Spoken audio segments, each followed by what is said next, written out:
And now for the custom keyboard shortcut that's not a custom keyboard shortcut.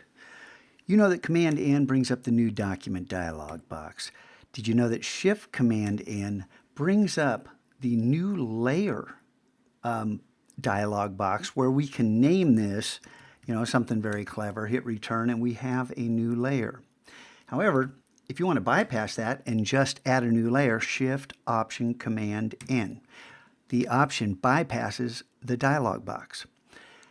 Now, for the shortcut that's not documented anywhere, we can't set this keyboard shortcut anywhere, but Shift, Option, Command-E merges visible. Actually, in history, it says stamp visible is what the people at Photoshop at Adobe call this, but that's how you merge something onto a new layer. Shift, Option, Command-E for everything that's visible. Got it?